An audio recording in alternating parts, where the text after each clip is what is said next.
আসসালামু আলাইকুম। আশা করি সবাই ভালো আছেন। তো আমার আজকের রেসিপি তাল দিয়ে মুরুলি। এখানে আমি বাটিতে আটা নিয়েছি, দিয়ে দিলাম পরিমাণ মতো তেল। এখানে তালটাকে জাল করে নিয়েছিলাম, সেই তালটাকে আমি দিয়ে দিলাম। এখানে স্বাদ মতো লবণ দিয়ে দিলাম। এখন আমি হাত দিয়ে ভালো করে মিশিয়ে নিচ্ছি। আর রেসিপিটা ভালো লেগে থাকলে অবশ্যই একটা লাইক করবেন। তো দেখুন আমি কিন্তু ভালো করে মতে নিলাম।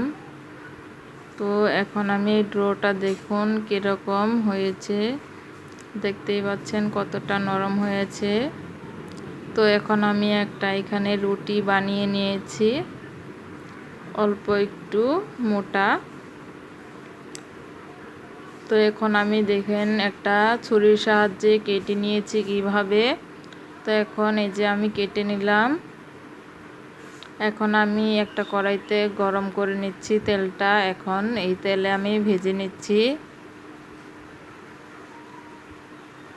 তো একটু লাল লাল করে আমি ভেজে নেব। আর এখনও যারা আমার চ্যানেলে নতুন আছেন, সাবস্ক্রাইব করেননি, তো সাবস্ক্রাইব করে পাশে থাকবেন নতুন নতুন রেসিপি পাওয়ার জন্য। এখন লাল লাল করে ভেজে নেওয়াটা আমার হয়ে গিয়েছে, আমি ঝরিয়ে তুলে নিচ্ছি। এই যে দেখুন আমি কিন্তু তুলে নিয়েছি। এখন আমি একটা কড়াইতে চিনি নিলাম, অল্প একটু পানি দিব এই চিনিটাকে গলানোর জন্য। তো দিয়ে দিলাম এখানে অল্প একটু চিনিতে পানি। তো এখন আমি এই চিনিটাকে শিরা তৈরি করে নেব, যতক্ষণ পর্যন্ত না আঠালো ভাব হয়ে যাচ্ছে এই চিনিটা গলে।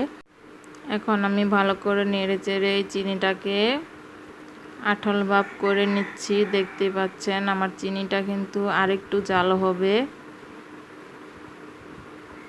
এই যে দেখুন আমার কিন্তু চিনিটা জাল দেওয়া হয়ে গিয়েছে। এখনই আমি এখানে দিয়ে দিব এই যে ভাজা তালের এই মুরুলিটাকে। এখন আমি পাক দিয়ে নিচ্ছি, দেখতেই পাচ্ছেন কিভাবে।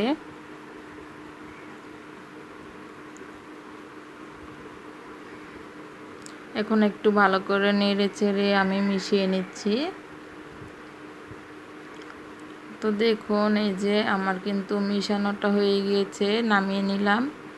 তো দেখুন বন্ধুরা আমার কিন্তু পুরোপুরি তৈরি হয়ে গেল তালের মুরুলিটা। এটা খেতে কিন্তু খুবই মজাদার, আর দেখতেই পাচ্ছেন কতটা সুন্দর লাগছে। তো বন্ধুরা ভালো থাকো, সুস্থ থাকো, আল্লাহ হাফেজ।